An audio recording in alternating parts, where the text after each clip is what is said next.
너무 귀한 찬양입니다. 한란날에 도우신 하나님, 파도가 넘친다 할지라도 나는 여호와를 의뢰합니다. 귀한 찬양 가사 또는 고백대로 하나님이 언제나 여러분의 혼란 속에 도우시는, 지키시는, 승리케 하시는 여호와가 되시기를 진심으로 축복합니다. 어떤 분이 아주 괜찮은 사람을 추천을 했습니다. 이 사람을 쓰라고. 그럼 면담 후에 그분은 추천하신 분에게 거절을 했습니다. 물었습니다. 이 사람 괜찮은 사람인데 왜 거절하느냐고. 그분이 이렇게 대답을 했습니다. 그분을 보니까 얼굴에 진실한 면이 하나도 없다고. 그렇게 대답한 또마 평가한 사람은 그 유명한 링컨 대통령입니다. 사람은 40세가 되면은 자기 얼굴에 책임을 져야 된다라고 말했던 분이기도 합니다. 부모님으로부터 태어날 때 우리는 우리 얼굴에 유산을 물려받았지만은 유산으로, 그러나 40 정도가 되면은 그때부터는 자기 얼굴에는 스스로가 책임을 져야 된다라는 그런 말이기도 합니다. 그 말을 들을 때마다 옛날에 걱정이 많이 되었습니다. 제가 40이 되면 어떤 얼굴이지? 그리고 그때 40이 된 내 얼굴을 보고 사람들은 목사라고 할까? 라는 생각이 많이, 40이 훨씬 넘은 지금도 여전히 걱정은 걱정입니다. 섹스피어는 이렇게 말했습니다. 이 세상에 태어난 갓난아이들을 봐라. 악한 자의 얼굴이라고는 찾아볼 수 없을 만큼 마치 천사 같은 얼굴들이다. 선하게 태어난 갓난아이들. 그런데 나이가 들면서 그들의 얼굴을 찾아보라. 천사 선한 얼굴은 점점 사라지고 악한 얼굴로 변해가고 있지 않느냐고. 세상이 그렇게 만드느냐, 본인이 그렇게 만들고 있느냐고. 그것도 역시 그렇게 말했었다고 합니다. 자기 얼굴은 자기가 책임져야 된다고. 그 말을 들으면서 늘 걱정을 했습니다. 40이 훨씬 지나고 있는 저의 얼굴에, 설교자로, 목사로서의 저의 얼굴에 선한 얼굴이 더 많이 담겨져 있을까? 악한 모습이 더 담겨져 있을까? 늘 여전히 두렵고 걱정이 되고 불안하기도 합니다. 오늘 본문 속에 나오는 세 사람의 얼굴, 세 유형의 얼굴. 하나는 모세의 얼굴입니다. 광채나는, 마치 천사보다도 더 위험 있는 그 얼굴이, 모세의 얼굴이 나타나고, 보이지 않는 얼굴이지만은 틀림없이 갖고 계시는 하나님의 얼굴이 나타납니다. 그리고 그 모세의 얼굴을 바라보며 두려워 떠는 이스라엘 백성들, 아론을 중심한 백성들의 얼굴이 나옵니다. 그 중에서 모세의 광채나는 얼굴을 주제로 말씀을 드리려고 합니다. 우리 신학교 다닐 때 한 목사님이 계셨는데 그분이 이런 이야기를 한 게 기억이 납니다. 자기가 어느 날 버스를 탔는데 한 사람이 벌떡 일어나서 버스를 타자마자 자기에게 이렇게 말을 했었다고. 형사님, 여기 앉으시라고. 자기 자신을 어느 경찰서의 형사로 생각하고 자신을 그 자리에 앉게 배려를 했었는데, 나는 목사라고 말을 차마 못했었다고. 부끄러워서. 나 형사 아니라고 말을 해야 되는데, 그래서 부끄럽기도 하고 창피하기도 하고 내리지 말아야 될 다음 정류장에서 불이 나게 내렸다고. 그러면서 했던, 더군다나 그분은 예배학을 가르치는, 설교학을 가르치는 목사님이시기도 하셨습니다. 자원봉사자들이 모여있는 봉사팀에 어느 날 한 분이 옆에 있었던 분에게 휴식 시간에 이렇게 말했습니다. 목사님은 어느 교회에서 목회하시느냐고. 근데 이분은 사실은 쉬는 날이면 찾아와서 봉사하는 경찰이었습니다. 전설 같은 이야기지만 그분 나중에 신학교 가서 목사가 되었다는 이야기도 있습니다. 어떤 분 시도 때도 없이 자원봉사 가서 늘 일했는데 어느 날 한 분이 이렇게 말했습니다. 아저씨, 우리 가운데 어떤 분이 경찰서에서 오신다는 분 있었는데 아저씨가 경찰이냐고, 근데 왜 쉬는 시간에 쉬지 않고 왜 여기까지 이렇게 자주 나와서 봉사하느냐고, 뭘 감시할 게 있느냐고. 이분은 대답을 못했었다고 합니다. 목사였기 때문에. 전설 같은 이야기지만 그분 고민을 지금도 하고 있는지는 모르겠습니다. 목사를 해야 될까 말까, 경찰서를 가야 되느냐 말아야 되느냐. 우리가 살아온 삶의 흔적들이 우리의 얼굴 속에 고스란히 묻어 있기도 합니다. 오늘 모세의 광채나는 얼굴에 대한 말씀을 드리려고 하는데, 출애굽기 34장 29절부터 30절 말씀입니다. 모세가 그 증거의 두 판을 모세의 손에 들고 시내산에서 내려오니 그 산에서 내려올 때에 모세는 자기가 여호와와 말하였으므로 말미암아 얼굴 피부에 광채가 나나 깨닫지 못하였더라. 아론과 온 이스라엘 자손이 모세를 볼 때에 모세의 얼굴 피부에 광채가 남을 보고 그에게 가까이 하기를 두려워하더니, 제 2차 40일 동안 시내산에 올라갔었던 모세, 이제 하나님께서 그 돌 위의 십계명을 다시 기록하신 후에 40일 만에 모세는 내려왔습니다. 내려와는 그의 얼굴은 특이하게 신비롭게 기록합니다. 그의 얼굴이 광채가 나고 있다고. 그러나 그는 모르고 있다고. 그의 얼굴이 광채가 나는 것을 말입니다. 그것은 그가 하나님과 얼마나 집중하고 하나님과의 만남 교제에 거기에 빠져 있었는지를 가르쳐주는 말이기도 합니다. He was not aware. His face was radiant. 그냥 쌓인 빛이 나는 반짝반짝하는 정도가 아니라 그의 얼굴 피부 속에서부터 마치 빛이 발하여서 나오는 그런 레디언트를, 빛을 말합니다. 그럼에도 그는 모르고 있었습니다. 왜냐하면 because he had spoken with the Lord. 하나님과 말씀에 너무 깊어 빠져 있었기 때문에 미처 자기의 얼굴에 광채가 나는 것을 모르고 있었다는 의미도 되고, 또는 그의 얼굴 속에 광채가 나는 이유는 하나님과 함께 있었기 때문이라고 밝히고 있습니다. 첫 번째 주제입니다. 왜 모세는 그 얼굴에 광채가 나고 있었는가? 지금까지 적어도 하나님과 함께 만났던 시간은 10번이나 됩니다. 아니, 시내산에 올라간 것만 하더라도 6번이나 시내산에 올라갔었습니다. 그런데 이제 제2차 시내산에 올라간 다음 내려올 때 그의 얼굴에 광채가 지금에야 나고 있느냐라는 의미의 질문을 가질 수 있습니다. 그 유명한 나다나엘 호선이 지은 이야기 책 큰바위 얼굴, 우리 어렸을 때의 도덕책에서 읽었던 기억나는 책입니다. 이야기입니다.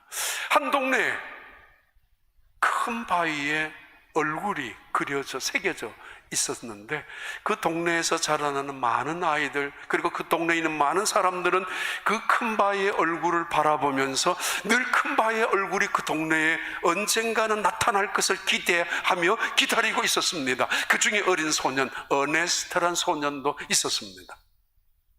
어느 날 부자가 나타납니다. 그 사람이 큰 바위의 얼굴이 아닐까. 그 부자가 그 동네에 와서 자선도 베풀 때, 그러나 아니었습니다. 얼굴이 전혀 닮지를 않았습니다.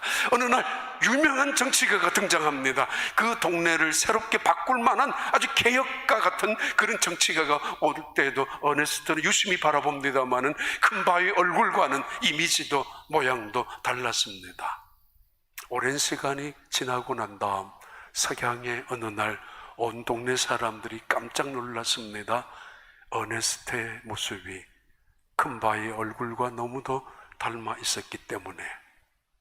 석양지는 어느 날 큰 바위를 등지고 서 있는 어네스트의 나이 들은 그 모습을 보고 동네 모든 사람들이 그 어네스트가 바로 큰 바위 얼굴 같은 사람이라고, 늘 큰 바위 얼굴을 마주하고 그 큰 바위 얼굴과 같은 사람이 되고 싶었고, 그렇게 살아왔던 그 아이는 자신도 모르는 사이에 큰 바위 얼굴이 품어주는 이미지의 사람으로 변해 있었다는 것입니다.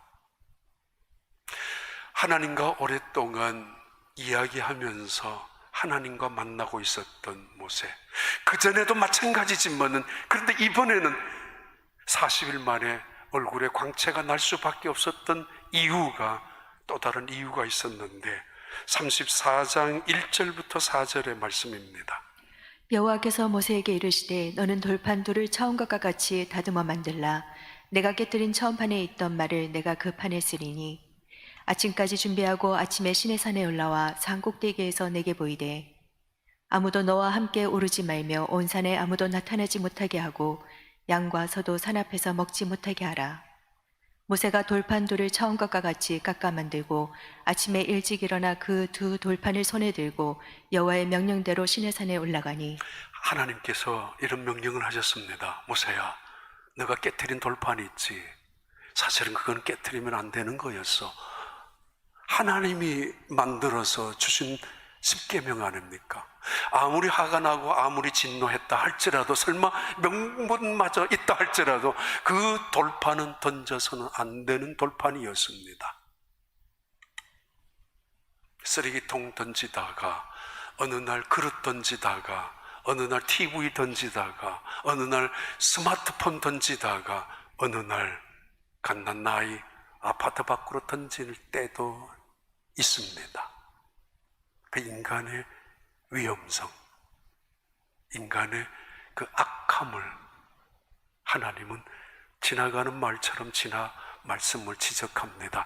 너가 깨뜨린 돌판을 아침 일찍부터 깎아서 만들어서, 똑같이 만들어서 해가 뜨자마자 이 시내산에 올라오라고. 그는 그 돌판을 깎으면서 손이 부르텄을 것이고 손바닥에 피가 났을 것이고, 무슨 툴이 있다고, 기기가 있다고, 무슨 다른 기구가 있어서 그것을 깎아낼 수가 있겠습니까? 또 다른 돌로 만들 수밖에 없는 두 개의 돌판, 똑같은 돌판 깎으면서 그는 자신의 심장을 깎아내었을 것이고, 죽은 줄만 알았던 자기의 분노를 깎아내었을 것이고, 없어지고 사라질 줄만 알았던 자신의 그 모난 부분들을 하나하나 찾아내고 깎아내었다는 의미입니다. 5절부터 6절까지는 이것을 훨씬 더 설명을 하고 있습니다. 5절부터 6절까지 봐요. 여호와께서 구름 가운데 강림하사 그와 함께 거기 서서 여호와의 이름을 선포하실세. 여호와께서 그의 앞으로 지나시며 선포하시되 여호와라 여호와라, 자비롭고 은혜롭고 노하기를 더디하고 인자와 진실이 많은 하나님이라. 40일 동안 계실 때 첫 번째 임재하는 순간에 하나님의 임재의 말씀입니다.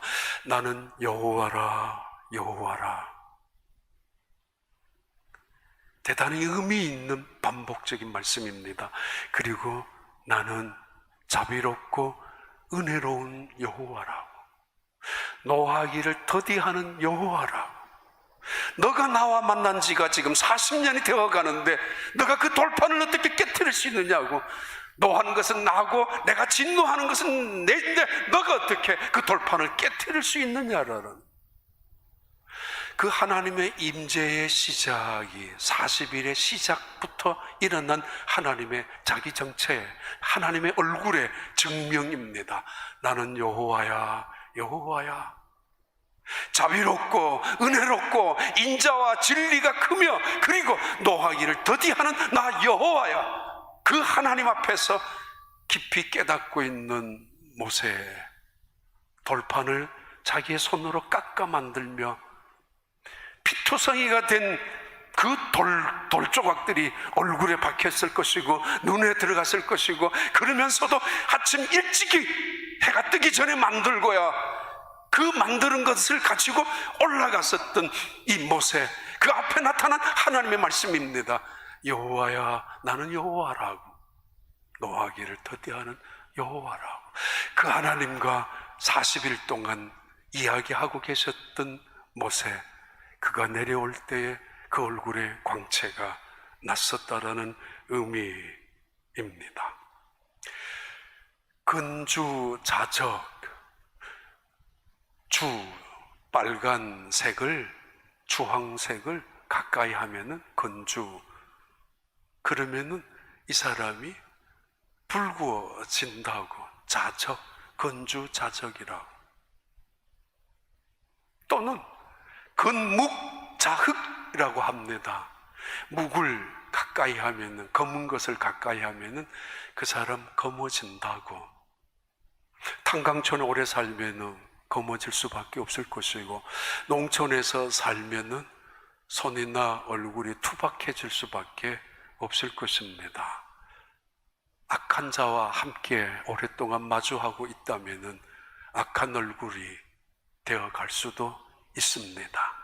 그러면서 세상은 말합니다. 내가 저런 인간들과 함께 있는데 어찌 안 검어질 수 있고 내가 어찌 강팍해지지 않을 수 있느냐라고. 그러나 다는 아닙니다. 오히려 더 선한 사람들도 있을 수도 있지만은, 지금 하나님과 40일 동안 금식하고 입에 물 한 방울 대지 않고 먹을 거 하나 먹지 않고 40일 동안 있었던 모세, 눈만 뜨면 하나님, 손만 대면 하나님, 말만 하면 하나님, 하나님과 함께하는 그 빛의 근원인, 빛의 창조주이신, 전능하신, 노하기를 더디하시는 여호와 하나님과 40일 동안이나 계셨던 이 모세, 내려올 때 그의 얼굴이 빛으로 가득 차 있다는 것, 당연한 것 같습니다. 2차 대전 말에 중국의 선교사님 중에 한 분이셨던 그분, 늘 마음속에 기도하면서 하나님을 향해 기도했었던 기도 제목이 예수님을 보여달라고. 그러면 자기의 어느 말이 진짜 스토리인지 정확히 알 수 없지만 그 중에 한 이야기가 이런 이야기입니다. 그 예수님을 보고 싶어서 늘 기도하는 어느 날 말을 타고 가는 중에 하나님의 음성이 들렸습니다. 빨리 지금 사진을 찍으라고, 말 위에서. 그분은 옛날 사진사였는지 사진기를 들고 다녔던 분이었던가 봅니다. 사진을 찍을래 봐야 눈으로 덮여있는 들판, 이제 막 녹아지는 눈, 그런 그 모양인데 찍으라는 음성 때문에 찍었습니다. 찍고 나서 집에 가서 필름을 현상하는데 그분은 이 사진을 현상을 하고 나서 깜짝 놀랐습니다. 예수님의 얼굴이 그 사진 필름 현상한 후에 나타났기 때문입니다. 이 사진입니다. 저는 40년 전, 30년 훨씬 전에 한국에 있을 때 사람들이 저한테 이거 예수님 얼굴 못 보면은 당신 예수 안 믿는다고, 지옥 갈 거라고 그 이야기를 들을 때마다 고민 많이 했습니다. 아무리 찾아도 예수님이 얼굴이 안 보였거든요. 사람들이 이게 예수님의 얼굴이고 여기에 코고 이건 눈이고 여기 입이고 이건 수염이라고 아무리 말을 해도 못 따라봤습니다. 1년 이상 지나는 어느 날 어느 집에 신방을 갔을 때 액자에 걸려 있는 것을 보았습니다. 무심코 쳐다보는데 무심코 눈에 그대로 예수님의 얼굴이 나왔습니다. 어때요? 예수님 얼굴 찾아요? 못 찾으면 고민하셔야 됩니다. 이 예수님의 얼굴을 보고 싶어 했었던 한 선교사님에게 하나님의 응답이, 모세의 얼굴을, 광채가 나는 얼굴, 그냥 잠깐 화장을 해서 아니면 어떤 데코레이션을 아니면 뭔가를 갖다 발라서 광채가 나는 것이 아니라 피부에서 솟구쳐 나오듯이 뿜어져 나오듯이 나오는 빛을 말합니다. 두 가지 의미입니다. 자기 일에 열중하고 자신의 일에 집중하고 있는 한 사람의 만족한 모습, 아름다운 모습, 그분이 바로 예수님이었을 때 예수님이 가지고 있는 본성이 연결되는 그런 모습이기도 합니다. 8절부터 9절까지 봐요. 34장. 이렇게 이 순간에 모세가 급히 땅에 엎드려 경배하며 이르되 주여 내가 주께 은총을 입었거든 원하건대 주는 우리와 동행하옵소서. 이는 목이 뻣뻣한 백성이니이다. 우리의 악과 죄를 사하시고 우리를 주의 기업으로 삼으소서. 예, 모세가 시내산에 올라갈 때만 해도 걱정과 두려움이 있었습니다. 백성들이 다시 송아지를 만들까봐, 다른 우상을 섬길까봐 42일 동안 무슨 짓을 할까봐 걱정이 되었고, 혹은 시내산에 올라갈 때 자기가 저질렀던 깨트린 그 돌판, 그걸 볼 때마다 정말 송구한 마음이죠. 그리고 더더구나 이 하나님의 마음이 풀렸는지 안 풀렸는지 자신이 없습니다. 너희들 가나안 땅에 가고 싶어? 그럼 가라고. 그러나 나는 너희들과 가고 싶지 않다라고 했었던 그 하나님의 마음이, 하나님의 분노가 여전히 남아있다면은 자기는 어쩌면 그 시내산에서 하나님으로부터 무슨 일을 당할는지 알 수 없습니다. 지금까지 중보기도 했죠. 하나님은 가셔야 합니다. 우리가 아무리 가나안 땅에 성공을 하고 부요함을 정착을 한다 할지라도 하나님이 계시지 않는다면 무슨 소용이 있고 무슨 의미가 있겠습니까? 하나님은 가셔야 합니다라고 중보기도로 매달렸지만은 어떻게 할런지 아직까지 자신이 없습니다. 그 말입니다. 내 백성은 목이 뻣뻣하지만은 하나님은 마음을 돌이켜 달라라고, 그리고 제가 잘못했다라고 우리와 동행해 달라라고 기도하면서 엎드렸던 모세의 태도입니다. 한 번 더 볼까요? 사도행전 6장 16절 봐요. 공회 중에 앉은 사람들이 다 스데반을 주목하여 보니 그 얼굴이 천사의 얼굴과 같더라. 스데반이 시내산에, 아니 그 산헤드린 공회에서 하나님의 말씀을 증거할 때에, 증거한 이후에, 증거하는 중에 이후에 사람들이 그의 얼굴을 보니까 천사 얼굴 같다고 빛이 났었다라는 의미입니다.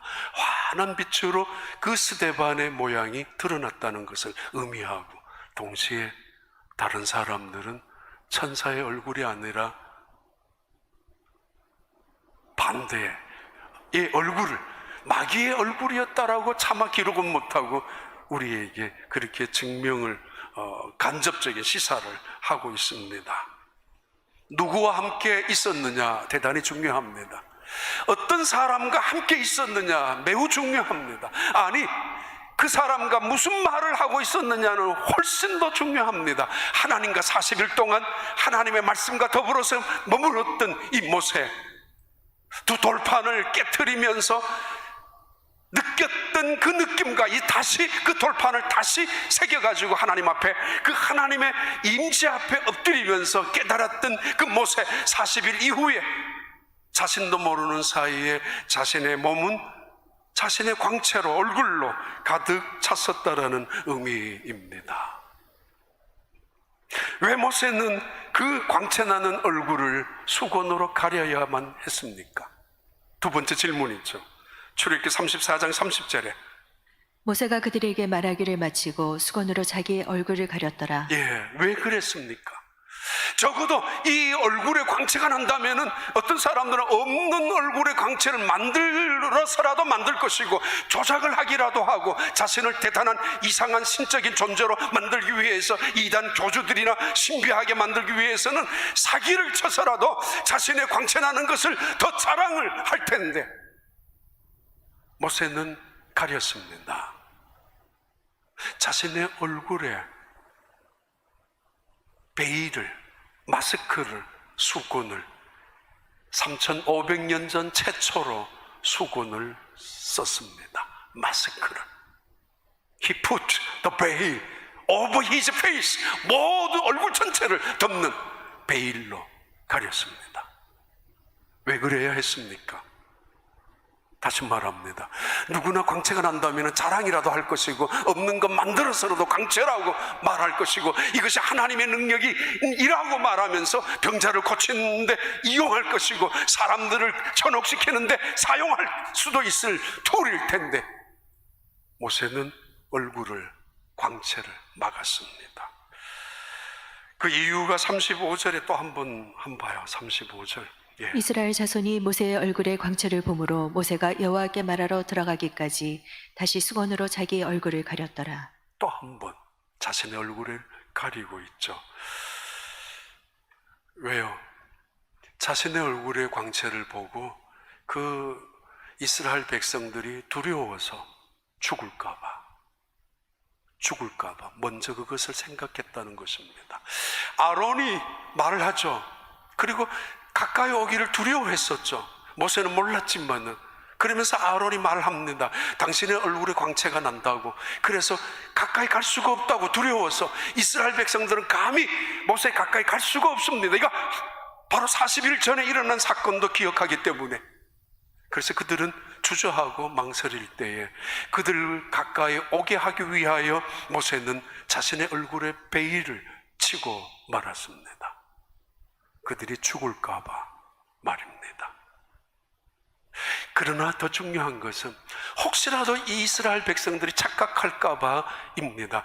자신은 신적인 존재가 아닙니다. 하나님의 종입니다. 하나님의 임재 앞에 엎드리고 내려왔었던 하나님의 종, 하나님의 산 모세였습니다. 그런데 사람들이 자기의 광채에 집중하다 보면 마치 신적인 존재로 높여 놓을까 봐, 그러면 하나님의 존재가 떨어지고 상대적으로 하나님이 자신에게 말씀하셨던 언약을 이스라엘 백성들에게 전달해야 되는데 그 언약보다가는 이스라엘 백성들은 모세를 외칠 수 있거든요. 그것이 두려웠던 모세는 자신의 얼굴의 광채를 가립니다. 중요한 것은 자신의 얼굴이 아니라 하나님의 언약이고 하나님의 말씀이고 하나님이 주시는 십계명이었기 때문에 그것에 집중하라고 그는 얼굴을 광채를 베일로, 마스크로 가렸습니다. 나는 신이 아니라고, 여전히 하나님의 종일 뿐이라고. 아주 유명한 아도니람 저드슨 선교사님, 미국에서는 최초로 미얀마, 버마로 파송된 선교사님이십니다. 아주 훌륭한 교회에 초청이 왔었지만 거절했었고, 대단한 신학교에 초빙이 되었지만은 다 거절하고 버마라는 곳에 선교사로 자원해서 갔었던 저드슨 선교사님, 그곳에서 온갖 고생을 다 합니다. 그런데 영국 사람들의 통역을 받고 통역을 하는 사람으로 자격으로 선교사의 그 활동을 인정받으면서 있었던 저드슨 선교사님, 너무 병약한 모습이 되어서 2번이나 병에 걸렸죠.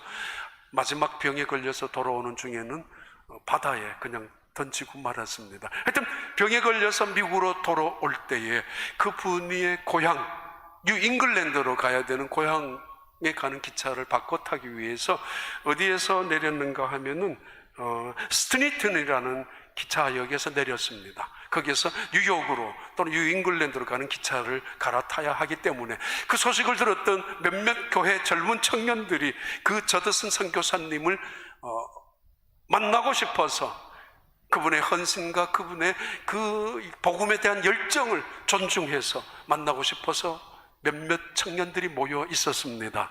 온종일 기다렸는데 자기들끼리 이런 이야기를 했었다고 하죠. 당신 저드슨 선교사님 아느냐고. 아니, 모른다고. 이야기로만 들었다고. 당신 저드슨 선교사님 얼굴 아느냐고. 아, 난 기억도 못한다고. 만난 적도 없다고. 그럼 도대체, 그런데 그들은 그 자리에 기다리고 있다가 마침내 한 분, 병약한 모습으로 가방 들고 지친 모습이지만은 겉으로는 한 분이 내렸습니다.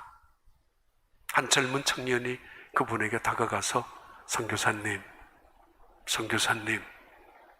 저는 어느 교회의 젊은 청년 누구누구입니다. 우리가 선교사님을 만나기 위해서 여기에 기다리고 있었습니다. 나중에 그 젊은 청년 목사가 되고 그 목사가 된 이 젊은 청년이 책을 썼는데 그 책 제목이 추억이라는 책입니다. 그 사람 이름은 트럼볼이라는 목사님인데 그 책 속에서 내가 그때 만난 선교사 저드슨이라는 글 속에 이런 내용이 있었다고 합니다. 전 못 봤습니다, 그 책은. 근데 트럼볼이라는 이 목사님이 나중에 해고하면서 그날 그날 저드슨 선교사님 분명히 그 버마에서 병약한 모습으로 치료를 위해서 재충전을 위해서 미국 땅에 돌아오고 계셨지만은, 그러나 분명히 얼굴 한번 만난 적이 없었지만은, 그러나 그 얼굴에는 뭔가 범상치 않는 빛이 있을 거라고. 하나님을 만난 사람이라면은, 그리고 복음을 그 땅에서 증거하는 선교사라면은 뭔가 그 얼굴에 드러나는 빛이 있을 거라고 기대했었다고 합니다. 그 기대대로, 예상대로 그 수많은 사람들이 내리는 그 얼굴들, 별별 얼굴들 다 있지 않습니까? 인생을 살아오면서 탐욕에 찌든 얼굴이 있는가 하면은, 그러나 교만에 또는 너그러운 얼굴이 있는가 하면은, 또는 포용하는 그런 얼굴도 겸손한 얼굴이 있는가 하면은, 또는 인생을 살아가는 오만한 자의 얼굴, 별별 사람들 다 찾아보았겠죠. 만났겠죠. 그러나 남다른 얼굴에 뭔가 빛이 나는 듯한 한 사람을 찾아가서, 당신 선교사님 저드슨 아니십니까? 그는 그 예측대로 그 저드슨 선교사님을 만날 수가 있었습니다. 하나님을 만난 사람, 그 안에 예수 그리스도가 있는 사람, 그들은 다르다는 이야기죠. 그러면서도 내가 20년 동안이나 버마에서, 미얀마에서 수고하고 죽을 고생을 다 했다라고 그거 내세우고, 그러면서 1등 칸을 고집하면서 기차를 타고 내리는 사람이 아니었습니다. 수바이처가 그랬죠. 사람들이 수바이처가 영국으로 건너왔을 때 전부 1등 칸을 기다렸었다고. 근데 1등 칸의 손님들 중에는 수바이처가 내리지 않았고, 2등 칸도 역시 없었고, 3등 칸 내릴 때 그때 수바이처가 내렸었다고. 아니 박사님, 선교사님 왜 3등 칸을, 아니 박사님 연세 정도면 박사님이 가지고 있는 그 정도의 명예라면 1등 칸을 타도 모자랄 텐데 왜 여기에 타셨습니까? 아닙니다. 4등 칸이 없어서 저는 3등 칸 열차에, 기차칸에 탔을 뿐입니다. 우리는 요즘 마스크를 쓰고 있는 세상입니다. 어쩌면 편한 세상이기도 합니다. 적당히 세수해도 되고, 마침마다 면도 적당히 해도 되고, 가리니까. 그리고 내 안에 마스크 그거 쓰고 있으니까 그 사람이 웃고 있는지 아니면 울고 있는지 표정 들키지 않아도 되고, 아니면 기분 나쁜지 기분 좋은지 그거 다른 사람들에게 감출 필요 없이 그냥 마스크를 쓰면은 모르니까 지나갈 수 있단 말입니다. 얼마나 편한, 그리고 어떻게 보면 좋을 때도 있습니다. 제가 마스크 안 쓰는 거는 지금 이 마이크에 저 침 다 흡수되도록 스펀지가 충분히 달려져 있습니다. 우리 방송부에서 다 준비해 놓아서. 그러니까 목사님 제발 걱정 안 하셔도 됩니다.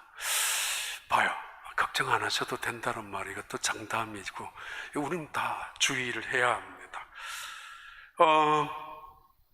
왜 모세는 자신의 얼굴을 가렸는가?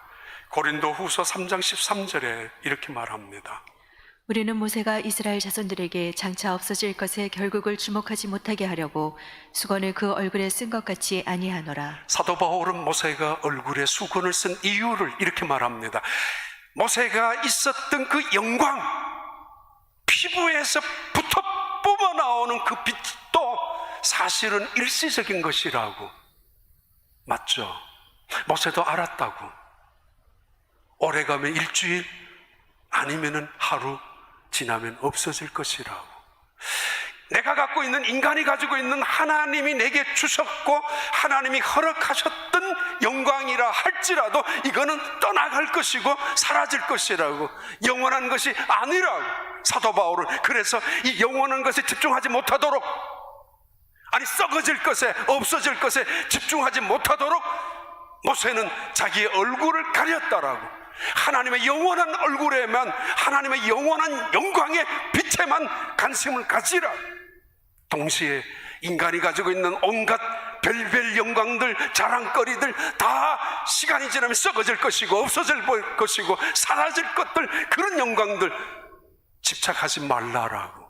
하나님이 주신 영광마저도 사그러질 것이 분명한데 그것마저도 이 모세는 가리고 있는데 뭐 별것도 아닌 썩어버릴 우상에 불과한 그런 세상적인 명예나 세상적인 부유함이나 세상적인 출세나 세상적인 성공 따위에 훈장처럼 면류관처럼 달고 다니지 말라고, 가리라고,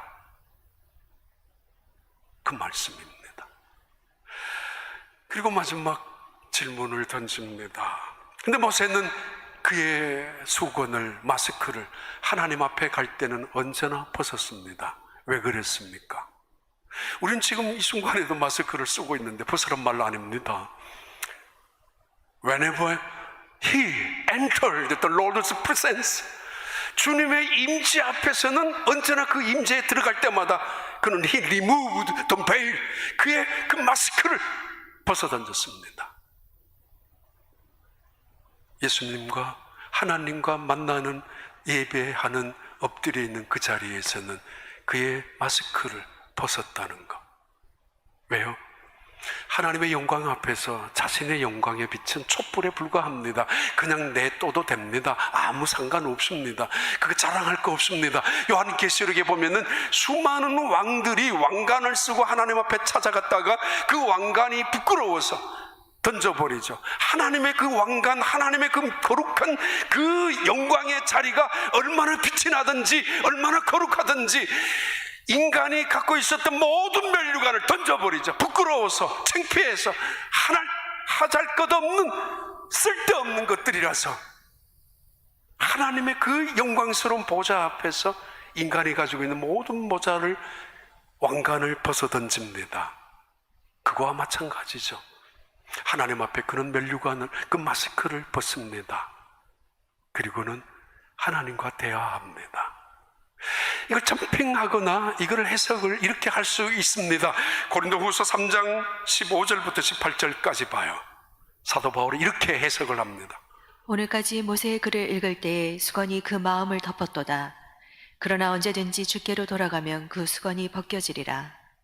주는 영이시니 주의 영이 계신 곳에는 자유가 있느니라. 우리가 다 수건을 벗은 얼굴로 거울을 보는 것 같이 주의 영광을 보매 그와 같은 형상으로 변화하여 영광에서 영광에 이르니 곧 주의 영으로 말미암음이니라. 예, 사도 바울은 고린도 교회를 향하여 이렇게 말합니다. 당신들이 갖고 있는 율법의 수건을 벗으라고. 그것이 당신들을 하나님을 보지 못하게 하는, 하나님의 은혜를 체험하지 못하게 하는, 바로 지금까지 살아오면서 당신들의 얼굴에 빛이 나지 못하게 하는 원인이라고. 알레고리 해석으로 이렇게 가능합니다. 살아오면서 우리는 원하지 않는 마스크를 쓰기도 합니다. 지금. 또는 가면을 씁니다. 우리의 얼굴에 근육이 제일 많이 모여 있다고 합니다.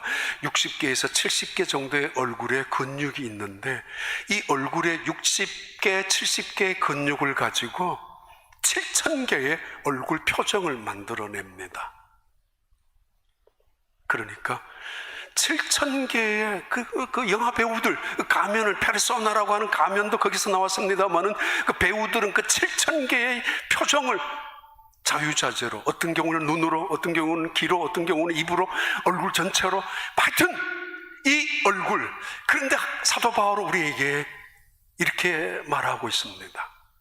모세가 하나님 앞에 들어갔을 때 마스크를 벗은 것처럼 너의 가면을 벗으라고. 남들이 말하는 나, 존경받는 나, 그게 네가 아니라는 거 하나님이 알고 계시고, 아내가 말하고 아이들이 말하는 나, 그게 누구인지 가면을 벗어서 끼고 가면 안에 숨겨진 참된 너를 찾으라는 이야기죠. 이런 때에 오히려 모세의 가면을, 모세의 마스크를 하나님 앞에서 쓸 이유는 전혀 없었습니다. 우리의 많은 가면들, 어떤 것이 나입니까? 세상에서 칭찬하는 나입니까? 존경하는 나입니까? 아니면 누군가가 비난하고 비판하는 나입니까? 집안에서 말하고 있는, 평가받고 있는 나가 나, 진실의 윷된 모습입니까? 아니면 하나님이 나를 바라보는 모습이 진실입니까?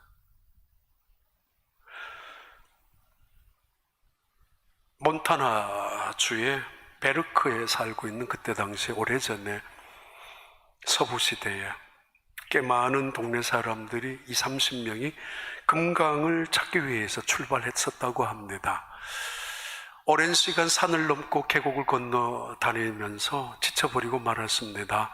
몇몇 사람들은 병에 걸려 죽고 몇몇 사람들은 인디언들의 습격을 받아 죽기도 하고 간신히 남은 대여섯 명들이 먹을 것도 부족하고 장비도 없고 그래서 고향으로 되돌아오고 있었는데 되돌아오는 어느 지역에 우연히 발견된 돌멩이 부숴보니까 금덩어리였습니다. 금이 그 안에 있었습니다. 사금을 발견한 것입니다. 그래서 그것을 통해서 기운을 얻고 2-3일 동안 그들은 그 사금을 캐기 시작하고 그리고 깊이 감추어 두고 갖고 올 수 있는 것은 주머니에 갖고 왔습니다. 대여섯 명 돌아오면서 분명히 약속했습니다. 누구한테도 말하지 말라고. 말해서는 안 된다고. 우리만 알고 있어야 된다고. 당연히 5명, 6명은 그 말 누구도 말할 사람이 누가 있겠습니까? 아무도 말하지 않았습니다. 그래서 그들은 장비를 다시 구하고 그리고 다시 식량도 챙겨서 떠나려고 하는 그날 아침에 동네 사람들 중에 대부분의 남자들이 100명 이상이나 되는 남자들이 함께 가자고 모여들었습니다. 놀랐습니다. 누가 말했느냐고. 아무도 말 안 했습니다. 당신이 말했지 않느냐? 아니 내가 왜 말 안 했냐고. 나도 손해보는데 누가 말했느냐고. 아무도 말하지 않았습니다. 그런데 이분들의 말을 보고 뭔가 확신이 있는 것을 느꼈습니다. 이분들이 준비하는 태도를 보고 뭔가 다르다라는 것을 느꼈습니다. 아니, 그분들의 얼굴을 보고 동네 사람들은 알아차렸습니다. 뭔가 있다고. 마치 밭속에 감추어진 보물을, 보석함을 발견한 농부처럼 그들의 말이 뭔가 달랐고 지금까지와는 다른 사람들과는 다르다는 이야기죠. 그들의 얼굴은 확연히 숨길 수 없는 어떤 기쁨이, 감출 수 없는 어떤 확신이 그 얼굴 속에 있었다는 것입니다. 우리는 하나님을 만난 사람들입니다. 복음이 무엇인가를 아는 사람들입니다. 눈에 사진 찍은 사진 다시 한번 봐봐요. 지난 5월달 7.13 기도 7시 13분부터 7시 반에 늘 기도했었던 어느 날 5월 말 여기에서 기도하는데 이야기 드렸죠. 몇 가지.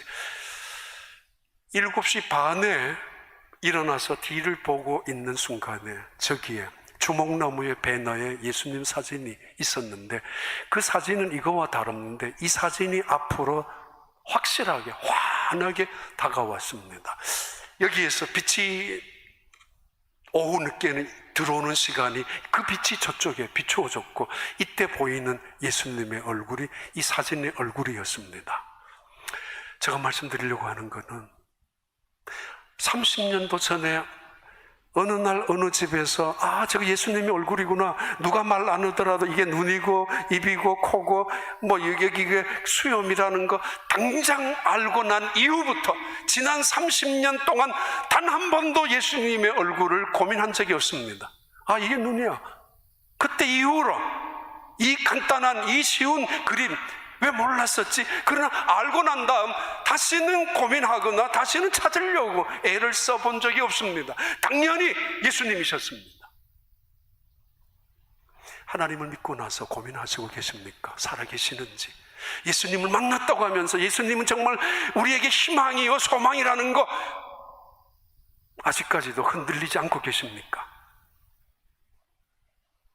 금강 하나, 사금 덩어리 하나 발견하고도 말이 달라지고 태도가 달라지고 얼굴이 달라지고 세상 사람들 그것을 보고 알고 있는데 말입니다.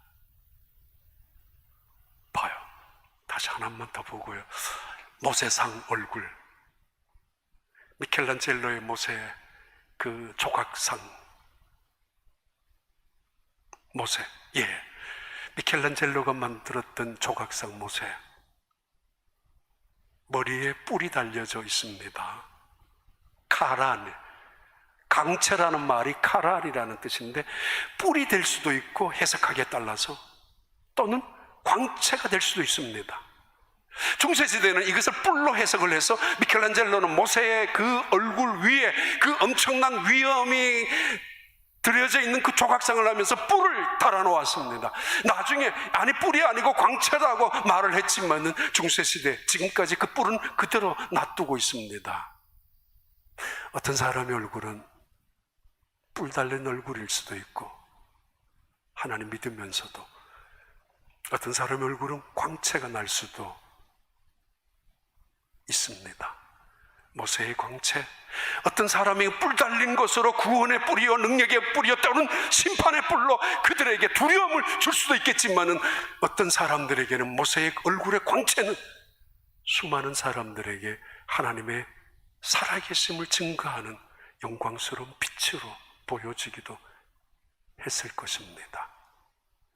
우리는 마스크를 쓰고 살아갑니다. 언젠가는 벗게 될 것입니다. 그날 우리는 하나님 얼굴과 얼굴을 마주할 그때 그 하나님의 세계를 영광의 세계, 빛의 세계라고 합니다. 빛의 세계. 해를 품은 달처럼 있었죠, 드라마가. 해를 품은 달. 제목이 좋아서 기억이 납니다. 일식 때 해를 품습니다, 달이. 1년에 한 번. 해를 사랑하는 어떤 사람의 마음이겠죠. 포용하는. 아니 그 가슴 속에 그 마음 속에 해를 품는 그 달이 끊임없이 그 달의 역할이 뭐예요? 빛이 나타나는 거죠. 우리 속에 하나님을 품으면은 아니 예수 그리스도를 품고 살아가면 아니 성령께서 내 속에 역사하시고 계신다면 우리는 빛 속에 살아가는 하나님의 자녀들입니다. 이 땅에 살아가면서 하나님의 축복, 빛 속에 살아가는 승리하는 여러분들 되시길 바랍니다.